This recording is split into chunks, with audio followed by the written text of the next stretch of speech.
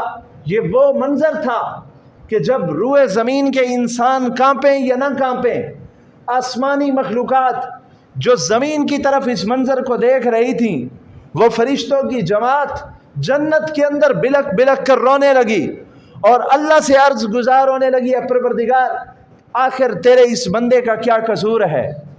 آخر تیرے اس عظیم شخص نے کسی کا کیا بگاڑا ہے؟ اے پروردگار اپنے اس بندے کی مدد فرما، ہمیں اجازت دے ہم اس کی مدد کے لیے جائیں۔ پوری روئے زمین پر تیرا نام لینے والا ایک ابراہیم ہی ہے، اگر اسے بھی جلا دیا گیا تو روئے زمین پر تیرا نام لینے والا کوئی نہیں ہوگا۔ اب کیا منظر ہوگا جب ابراہیم علیہ السلام کو اس منجنیق کے اندر باندھا گیا اور پھر فرشتے زمین پہ اترے، فرشتے ابراہیم علیہ السلام کے سامنے آئے، جبریل کہنے لگے اے ابراہیم علیہ السلام اللہ کی جانب سے آیا ہوں، مہربانی کیجئے مجھے اجازت دیجئے، میں آپ کی مدد کے لیے آیا ہوں، آپ مجھے اجازت دیں، اگر آپ کہیں تو میں آپ کو اس منجنیق سے نکال لوں اور ان سب کو اٹھا کر اسی آگ میں ڈال دوں جو آپ کو آگ میں ڈالنا چاہتے ہیں، آپ مجھے اجازت مرحمت فرمائیں۔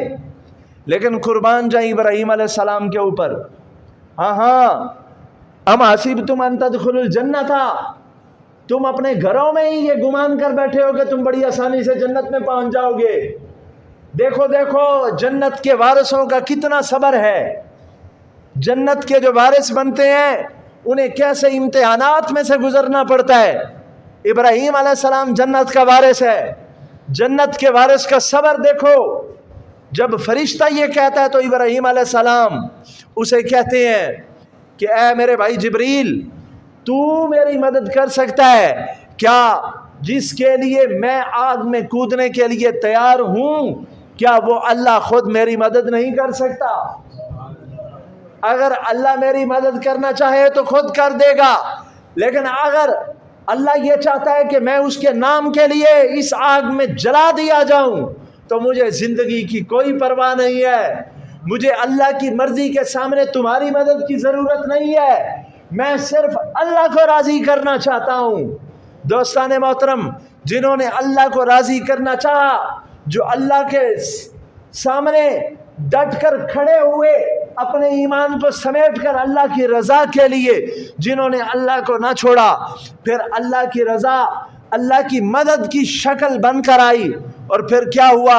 ابراہیم علیہ السلام کو منجنیق کے ذریعے جب پھینکا گیا، ادھر سے آگ میں پھینکا گیا، ادھر سے وہ جو کائنات کا مالک ہے، جو کائنات کا خالق ہے، جو کن فیکون کا مالک ہے، جو کائنات کے ذرے ذرے کو اپنے قبضہ قدرت میں رکھنے والا ہے، جس کے حکم کے بغیر کائنات کا پتہ ہل نہیں سکتا، جس کے حکم کے بغیر کائنات کے اندر ہوا چل نہیں سکتی، جس کے حکم کے بغیر ایک ذرہ اپنی جگہ تبدیل نہیں کر سکتا، ادھر سے ابراہیم علیہ السلام کو آگ میں پھینکا گیا، دوسری طرف سے اللہ نے حکم دیا آگ کو، قلنا یا نار کونی بردا وسلاما علی ابراہیم، اے آگ ہم تجھے حکم دیتے ہیں کہ ہمارے بندے ابراہیم پر ٹھنڈی ہو جا اور سلامتی والی بن جا۔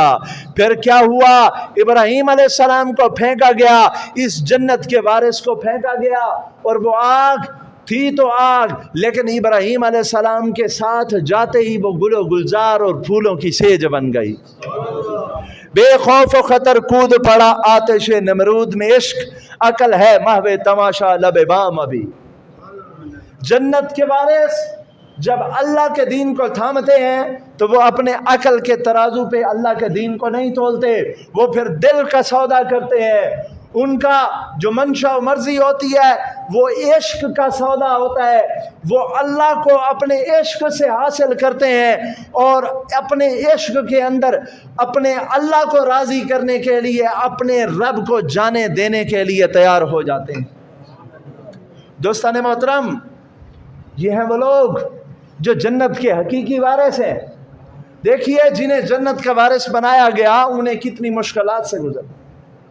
آپ تھوڑا تصور باندھیں کہ یہ جو دین جو آج آپ تک اور مجھ تک پہنچا ہے، اس دین کو پہنچنے کے لیے کتنے ہی نیک لوگ ہیں جنہیں کتنی مشکلات اٹھانی پڑی۔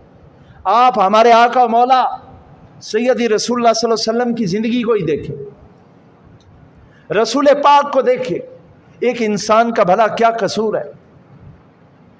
مکے کا سب سے خوبصورت انسان ہے، سب سے اعلیٰ نسب والا ہے، اس کی زبان سے بھی کبھی کسی کو تکلیف نہیں پہنچی، صرف اس کا قصور اتنا ہے کہ وہ مکے کے لوگوں کو یہ کہتا ہے کہ اے مکہ کے رہنے والوں، ان 360 بتوں کو چھوڑ کر ایک اللہ کی جانب آ جاؤ، اپنے خالق و مالک کی جانب آ جاؤ۔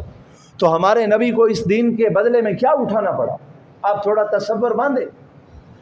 سارا مکہ شہر کیا کرتا تھا؟ مکے کے لوگ، آپ کے محلے کے لوگ اپنے گھر کا کوڑا کرکٹ اکٹھا کرتے تھے، گند اکٹھا کرتے تھے، اور سارے مکے والے، آپ کے محلے والے سارا گند اکٹھا کر کے محمد صلی اللہ علیہ وسلم کے دروازے کے اوپر ڈال کے جاتے۔ یہ اذیت پہنچائی جا رہی ہے۔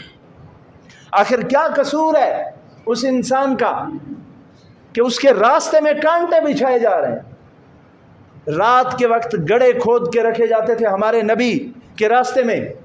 یہ دیکھیں جو جنت کے وارث ہیں، جنہوں نے جنت حاصل کی ہے، جو جنت کے حقیقی وارث ہیں، دیکھیے انہیں یہ جنت کتنی قیمت ادا کرنے کے بعد ملی ہے۔ دوستان محترم، آپ تھوڑا تصور باندھیں کہ رات کے وقت گڑھے کھودے گئے رسول پاک کے گھر کے دروازے کے قریب، اور کانٹے بچھائے گئے کہ محمد صلی اللہ علیہ وسلم رات کو آئیں تو اندھیرے کے اندر ان گڑھوں میں جا گریں۔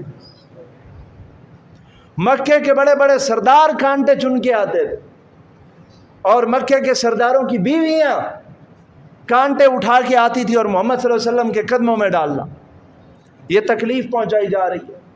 ایک انسان کا، ایک کائنات کے سب سے عظیم انسان کے ساتھ کیا سلوک کیا جا رہا ہے؟ کیا سلوک کیا جا رہا ہے رسول پاک کے ساتھ؟ رسول پاک کے ساتھ یہ کیا جا رہا ہے کہ آپ مسجد حرام کے اندر مکہ میں نماز پڑھ رہے ہیں، نماز پڑھ رہے ہیں، رکوع کے اندر گئے، رکوع کی حالت میں ہے کہ کافروں نے کیا کیا؟ ایک ناپاک جانور کی گندی اوجڑی اٹھا کر، غلیظ اوجڑی نبی پاک صلی اللہ علیہ وسلم کے اوپر ڈال دی. یہ دیکھیے جو حق کے راستے پہ چلتے ہیں انہیں کتنا ستایا. آج میرے لیے اور آپ کے لیے تو دین پہ چلنا کتنا آسان ہے. آپ تھوڑا تصور باندھیے، مکہ کے اندر جب رسول پاک مسجد حرام میں نماز میں کھڑے تھے، نماز کے اندر چادر نیچے پڑی تھی، تو رسول پاک صلی اللہ علیہ وسلم کی چادر کو قریشیوں نے اٹھایا اور حضور نماز میں تھے جب نبی پاک کے گلے کے اندر چادر کو ڈال دی. چادر ڈال کے یوں نبی پاک کو نماز کی حالت میں یوں گھسیٹا. حضور کو مسجد حرام میں گھسیٹا گیا، یہ آپ کی گردن مبارک ساری زخمی ہو گئی اور گردن سے سارا خون نکلنا شروع ہو گیا. چادر سے گھسیٹا گیا. رسول پاک صلی اللہ علیہ وسلم کی صاحبزادی حضرت زینب جب پتہ چلا آئیں، وہ اپنے والد محترم رسول پاک صلی اللہ علیہ وسلم کی گردن سے خون بھی صاف کر رہی تھی اور ساتھ رو بھی رہی. تو رسول پاک صاحب اللہ علیہ وسلم نے اپنی صاحبزادی کو خاموش کرواتے ہوئے کہا، میری بیٹی تو مت رو، یہ لوگ تمہارے والد اور اس کے مشن کو جانتے نہیں. یہ کس طرح سے اذیت اللہ کے حبیب کو پہنچائی جا رہی. دوستان محترم، کیا آپ نے اور میں نے دین کی خاطر یہ اذیتیں اٹھائی ہیں؟ کیا یہ ہمیں مشکلات اٹھانی پڑی ہیں؟ بھلا کیا قصور ہے ایک انسان کا؟ رسول پاک صاحب اللہ علیہ وسلم کی زبان سے تو کسی کافر کو بھی تکلیف نہ پہنچے. جو اتنا نرم دل کا مالک، اتنے نرم دل والا انسان، اتنے نرم دل والا انسان کہ اس کے سامنے سے یہودی کا جنازہ بھی گزرے تو وہ کھڑا ہو جاتا اور آنکھیں تر ہو جاتی ہیں. صحابہ فرماتے ہیں یا رسول اللہ یہودی کا جنازہ تھا، آپ کھڑے ہو گئے. صحابہ فرماتے ہیں ہم نے حضور کی آنکھوں کو تر دیکھا، حضور کی آنکھیں تر تھیں اور آپ نے فرمایا لیست بنفس، یہودی ہوا تو کیا ہوا، کیا وہ انسان نہیں؟ اتنے نرم دل رکھنے والے انسان کو اللہ کے راستے میں کتنی تکلیف دی جا رہی. اور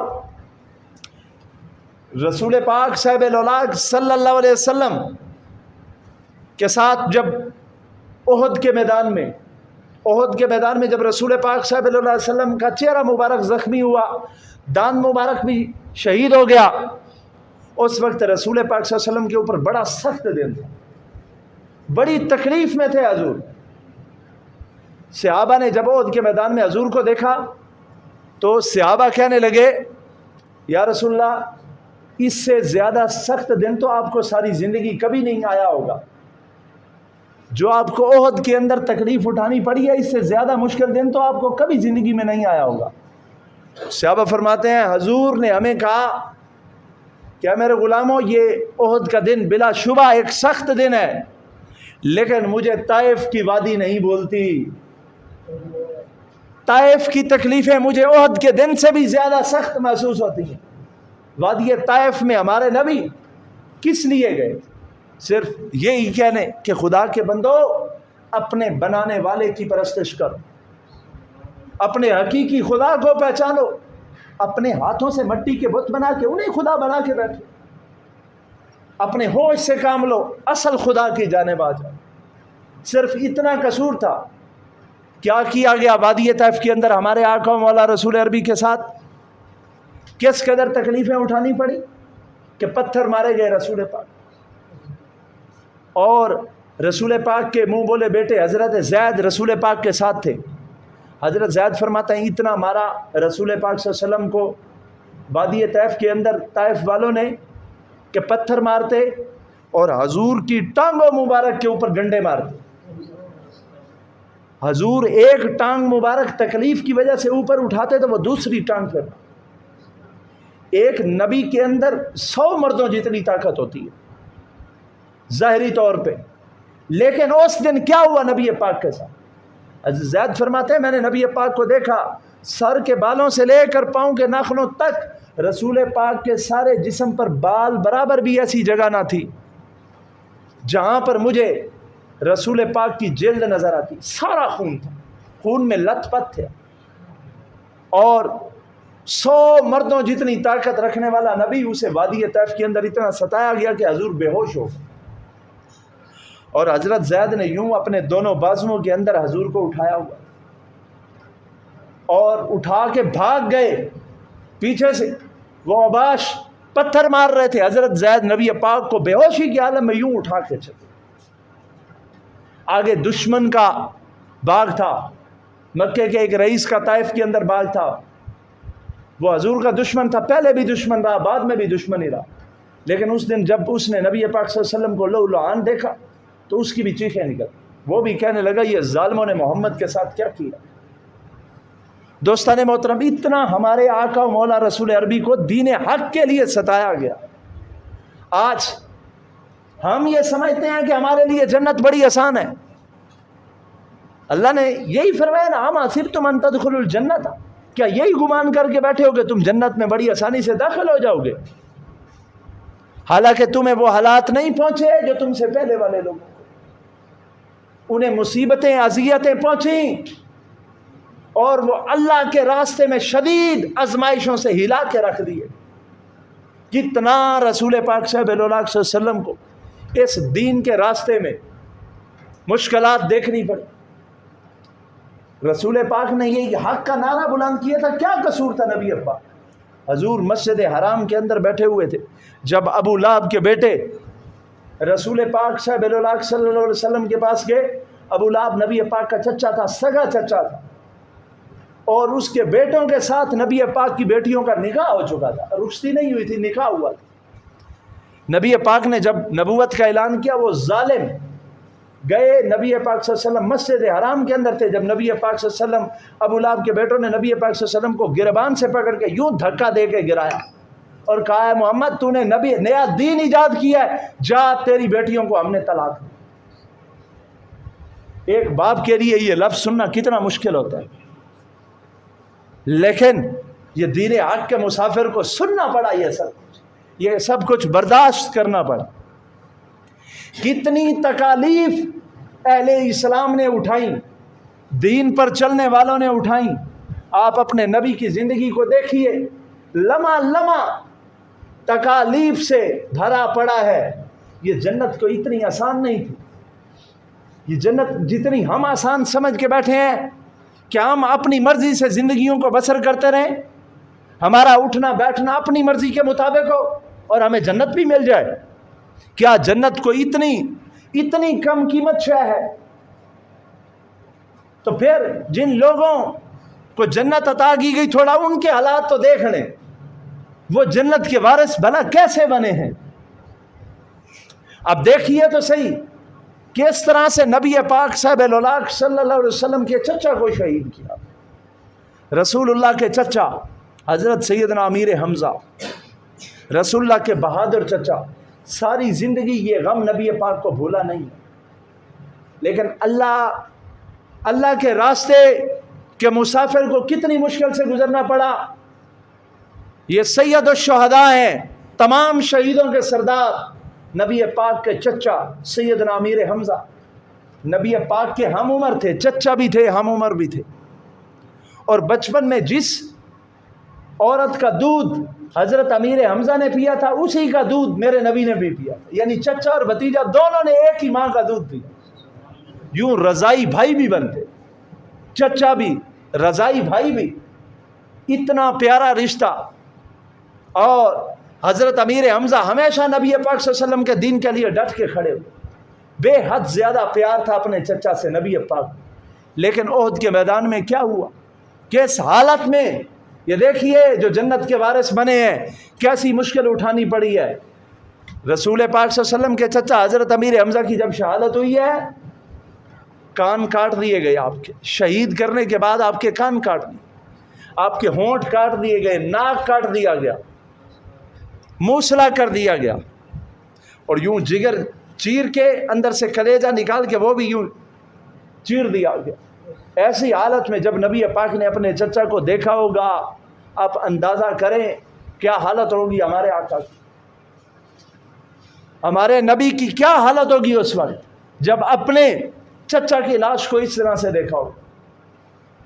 لیکن یہ حق کے راہی ہیں، یہ ہیں جنت کے حقیقی وارث، انہوں نے اپنی جانوں کو جنت کے بدلے بیچا ہے، جنت خرید کر اپنی جانیں اللہ کو دی ہیں۔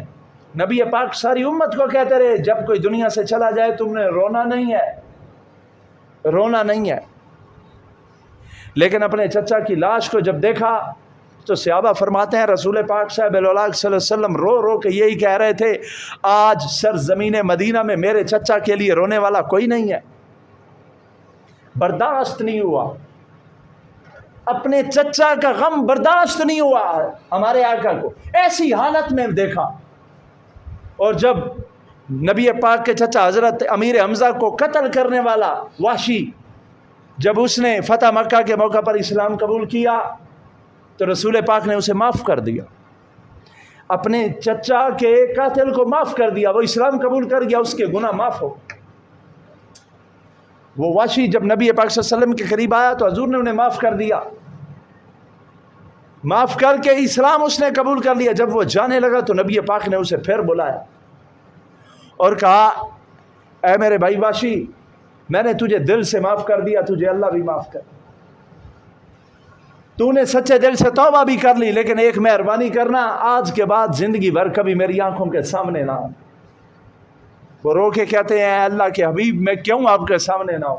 تو حضور تر آنکھوں کے ساتھ اسے کہتے ہیں وحشی، جب جب تو میرے سامنے آئے گا مجھے اپنا چچا یاد آئے گا، اور میں اس عمر میں اپنے چچا کو دوبارہ یاد کرنے کا غم تازہ نہیں کر سکتا۔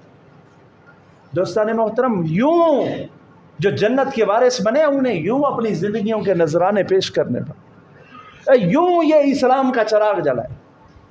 کیا قصور ہے حضرت عمار بن یاسر کی والدہ کا؟ حضرت عمار کی والدہ اسلام کی پہلی شہید خاتون حضرت سمیہ، یہ غلام تھی، باندھی تھی، کسی کا کچھ بھی نہیں بگاڑا تھا، مکے میں کسی سے اونچی آواز میں کبھی بات بھی نہیں تھی کی تھی، غلام تھی، صرف قصور ایک ہی تھا۔ قصور کیا تھا؟ اشہد اللہ الہ الا اللہ و اشہد ان محمد عبدہ و رسولہ، صرف یہ گناہ تھا۔ اس گناہ کی کیا سزا بھگتنی پڑی ایک عورت کو، ایک باندی کو، ایک لونڈی کو، حضرت عمار کی والدہ کو کتنی قیمت چکانا پڑی۔ آپ اور میں سوچیں کہ ہمیں یہ دین کتنے آسانی سے ملا۔ حضرت عمار کی والدہ حضرت سمیہ کے ساتھ ابو جہل نے کیا کیا تھا، میں کئی مرتبہ پہلے سنایا آپ۔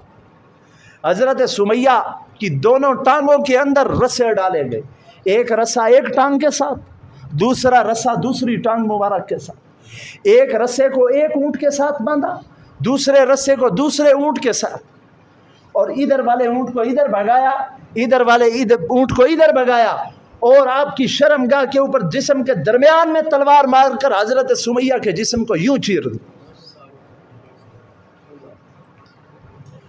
یہ ہے جنت کے حقیقی وارث۔ ام حسبتم ان تدخلوا الجنہ تھا، کیا تم یہ گمان کر کے بیٹھے ہو کہ تم جنت میں داخل ہو جاؤ گے؟ اور جو تم سے پہلے والے لوگوں کو حالات پہنچے ہیں وہ تمہیں ابھی نہیں پہنچے۔ مستہم البأساء والضراء وزلزلوا حتى يقول الرسول، ہاں انہیں اذیتیں پہنچی، مصیبتیں پہنچی، اور وہ آزمائشوں میں ہلا کے رکھ دیے گئے، اور نبی بھی پکار اٹھے کہ اللہ کی مدد کہاں ہے۔ دوستان محترم، انہوں نے اسلام کی خاطر جو ہے وہ اپنی جانوں کے نذرانے پیش کیے ہیں۔ یہ اسلام جو آپ اور مجھ تک پہنچا یہ بڑی آسانیوں سے نہیں پہنچا، یہ کوئی ایسے بڑی آسانی سے ایسے ہوا میں اڑتا ہوا ہم تک نہیں پہنچا۔ یہ اسلام کا چراغ کوئی تیل سے نہیں جلتا رہا، یہ شہیدوں کے خون سے جلایا گیا ہے، تب یہ روشنی آپ اور مجھ تک پہنچی ہے۔ اسلام کے کیسے کیسے فرزند اس راستے میں اپنی جانیں دے گئے، کیسے کیسے عظیم انسان بلا سیدنا بلال کا کیا قصور تھا جسے عرب کی تپتی ریت کے اوپر لٹا دیا اور زنجیروں میں باندھ کے عرب کے گرم صحرا کی تپتی ریت پہ ننگے بدن کسی کو لٹا دینا کیا یہ تھوڑا ہے؟ تھوڑی سزا ہے؟ پھر اس کے ہاتھ اور پاؤں میں زنجیریں باندھ کے اور ارد گرد جو ہے وہ چیزوں کے ساتھ باندھ کے ایسے زمین کے اوپر لٹا دیا، اور پھر دل نہیں بھرا تو پھر آگ جلائی، کوئلے جلا کے انگارے بنا کے جسم کے اوپر یوں بچھا دی، پھر بھی دل نہیں بھرا تو گرم پتھر اٹھا کے انگاروں کے اوپر پتھر رکھ دیا۔ اب منہ کھول کے منہ میں انگارے ڈالے جاتے ہیں کہ تو کلمہ پڑھ، کیا قصور ہے بلال؟ کیا قصور تھا؟ قصور صرف اتنا ہی تھا کہ اشہد ان لا الہ الا اللہ واشہد ان محمد عبدہ ورسولہ۔ دوستان محترم، یہ ہیں جنت کے وارث۔ ہم نے جنت کو بڑا آسان سمجھ لیا، اذان ہوتی رہے، اذان ہوتی ہے ہوتی رہے، میں صبح ورزش کرنے تو جاؤں گا لیکن اللہ کے گھر میں نماز پڑھنے کے لیے میرے پاس وقت نہیں ہے، میں اخبار تو پڑھوں گا لیکن قرآن اٹھانے کے لیے میرے پاس وقت نہیں ہے۔ ہاں میں بھی اپنے آپ کو جنت کا وارث سمجھ کے بیٹھ گیا ہوں، لیکن اللہ کیا فرماتا ہے کہ بڑی آسانی سے تم یہ گمان کر بیٹھے ہو کہ تم جنت میں داخل ہو جاؤ۔ ہاں تمہیں دھوکہ دیا جا رہا ہے یہ کہہ کر کہ جنت تمہارے لیے بڑی آسان ہے۔ کیا کلمہ پڑھنے کے بعد کام ختم ہو جاتا ہے؟ کیا نبی کی تابع داری کرنا کوئی شرط نہیں؟ کیا نبی کے راستے کے اوپر چلنا کوئی ذمہ داری نہیں ہے؟ کیا یہ جنت ایسے ہی تمہیں مل جائے؟ خدا کی قسم کیسے وہ لوگ تھے جو دین حق کے راستے پہ چلے۔ رسول پاک جب معراج پہ گئے نا، معراج تو ابھی مسجد اقصی سے تھوڑا آگے کی جانب ابھی زمین پہ ہی تھے تو رسول پاک کو جنت کی خوشبو آئی، جنت کی۔ رسول پاک جبریل امین سے پوچھنے لگے، جبریل ابھی تو ہم زمین پر ہیں، یہیں سے ہمیں جنت کی خوشبو کیوں آ رہی؟ جنت کی خوشبو زمین پہ ہی آ رہی۔ تو جبریل امین نے کہا یا رسول اللہ، یہاں ایک ماں اور اس کی 2 بیٹیوں کی قبر ہے، اس ماں اور ان کی بیٹیوں کی قبر سے جنت کی خوشبو آ رہی ہے۔ انہوں نے اللہ کا سچا دین قبول کیا تھا، ماں سچے دین کی پیروکار بن گئی تھی، دین موسوی کی، لیکن بنی اسرائیل کے لوگوں نے کیا کیا تھا؟ اس وقت کے بادشاہ نے اس عورت کو کہا کہ تو اپنا سچا دین چھوڑ دے، لیکن اس نے کہا میں اپنا سچا دین نہیں چھوڑوں۔ تو ایک اس کی 5-6 سال کی بچی تھی، ایک دودھ پیتی بچی تھی، 2 بیٹیاں اور ماں، اسے گرفتار کر کے بادشاہ کے سامنے لایا گیا۔ وہ جو 5-6 سال کی بچی تھی، ظالموں نے کہا کہ تو کلمہ چھوڑ دے ورنہ تیری بچی کو جلتے ہوئے کھولتے ہوئے تیل کے اندر ڈال دیں گے۔ اس نے کلمہ نہیں چھوڑا، اس کی بیٹی کو اٹھایا گیا اور اس کے سامنے جلتے ہوئے کھولتے ہوئے تیل کے اندر ڈالا گیا، ایسے بھون دیا گیا جیسے مچھلی کو دھونا ہے۔ ماں کی آنکھوں کے سامنے اس کی بچی کے ساتھ یہ ہوا، لیکن اس نے اپنا دین نہ ترک کیا۔ جب وہ پیچھے نہ ہٹی تو انہوں نے، ان ظالموں نے یہ کہا کہ سچا دین چھوڑ دے جس دین کی تو پیروکار بن چکی ہے، ورنہ دودھ پیتی بچی بھی اسی تیل کے اندر جھونک دیں گے۔ اس نے اپنا دین نہ چھوڑا تو دودھ پیتی ہوئی بچی اس کے ہاتھوں سے کھینچ کے ظالموں نے اس تیل میں ڈالی۔ جب تیل میں ڈالی تو اس کی روح جب نکل رہی تھی تو اللہ تعالیٰ نے پردے ہٹا دیے۔ وہ معصوم بچی کی روح جب نکل کے جا رہی تھی وہ اپنی ماں کو کہہ رہی تھی اماں صبر کرنا، صبر کرنا، جنت کے اندر تیرے ساتھ ہماری ملاقات ہوگی، دین حق نہ چھوڑنا۔ تو ماں کو بھی جب جھونکنے لگے تو اس ماں نے کہا، بچیوں کی ماں نے، کہ ظالمو تم نے میری آنکھوں کے سامنے میری بچیوں کو اس تیل کے اندر جھونک دیا، مجھے بھی جھونکنے کے لیے تیار ہو۔ میں تم سے صرف اور کچھ نہیں کہنا چاہتی، صرف اتنا کہتی ہوں ہماری ہڈیاں تمہارے پاس ہوں گی، میری بچیوں کی ہڈیوں کے ساتھ ہی مجھے دفن کر، ہماری ہڈیاں ایک ہی قبر میں دفن کر۔ انہوں نے جھونک کے کسی نے ہڈیاں ایک ہی جگہ پہ ان دونوں بچیوں کی بھی اور ان کی ماں کی بھی ہڈیاں ایک ہی جگہ پہ دفن کر دی۔ تو حضرت جبریل کہنے لگے یا رسول اللہ، یہاں ان ماں اور ان کی بچیوں کی قبر ہے، ان کی قبر سے جنت کی خوشبو آ رہی ہے، انہوں نے اپنا دین نہیں چھوڑا۔ دوستان محترم، یہ ہے دین کی قیمت۔ دین کی قیمت یوں چکانی پڑتی ہے. دین کو اتنا آسان نہیں ہوتا. آج صرف میں یہ آپ کو بتانا چاہتا تھا کہ ہم تک جو دین پہنچا ہے وہ کتنی مشکلات کے بعد پہنچا ہے. آئیں اس دین کو اپنے سینے سے لگا. ہمارے لیے یہ دین بڑا آسان ہے. ہمارے لیے نماز پڑھنا بڑی آسان ہے. ہمارے لیے قرآن اٹھانا بڑا آسان ہے. لیکن اگر ہم یہ اللہ اور اس کے رسول کی تابع داری کے بغیر اپنے آپ کو جنتی سمجھ کر بیٹھے ہیں تو یہ ہمارے صرف گمان ہے. یقین جانیں کوئی جنت اتنی کم قیمت شے نہیں ہے کہ انسان زمین پہ ظلم کرتا پھرے، اللہ کی حدود کو پامال کرتا پھرے، اللہ کی حدود کو توڑتا پھرے، نمازوں کا ترک کرے، زکوٰۃ کا ترک کرے، اللہ کی حدود کو پامال کرے، لوگوں کے حق حقوق کھا جائے، ظالم بن پر کر زمین پہ جیے، اور پھر یہ کہ میں نے تو کلمہ پڑھا ہوا ہے میں جنت میں داخل ہو جاؤں گا. یہ صرف اس کا گمان ہے. جنت کے حقیقی وارث صرف وہی لوگ ہوں گے جو سچے دل سے اللہ کے دین کی تابعداری کریں. دوستان محترم، یہ ماہ رمضان کا مہینہ گزرا. میں آخر میں صرف یہ گزارش کرنا چاہوں گا آپ سے، خدا را اس دین کی قیمت کو سمجھیے. یہ دین بڑی قیمت سے ہم تک پہنچا ہے. ایسا نہ ہو کہ ماہ رمضان کے اب آخری دن ہے تو کہیں ماہ رمضان گزرنے کے بعد مسجدیں ویران نہ کر دینا. یہ نہ ہو کہ مسجدیں ویران ہو جائیں، مسجد کے اندر کوئی نمازی نہ ملے. بالکل ایسا نہ کرنا. یہ نہ ہو کہ کہیں قرآن کو ہی نہ چھوڑ دینا. خدا کے لیے یہ نماز کی عادت جسے اپنایا ہے اسے اپنی زندگی کا حصہ بنا لو. نبی پاک نے فرمایا تھا کہ من ترک الصلاۃ فقد کفر. جس نے نماز کو عمدن چھوڑ دیا اس نے کفر کیا. کافر اور مسلمان کے درمیان فرق کرنے والی شے نماز ہے. دوستان محترم، اس دین کی قدر کیجیے. میری اور آپ کی زندگی کا ایک لمحے کا بھروسہ ہے. ہم یہ اگر سوچ کے بیٹھے ہیں کہ ہم نے ابھی لمبی عمر جینا ہے تو ہم نے اپنے سے چھوٹے کئی قبرستان تک چھوڑ کے آئے. اپنے سے چھوٹی عمر کے ہم کتنے ہی لوگ قبرستانوں تک چھوڑ کے آئے.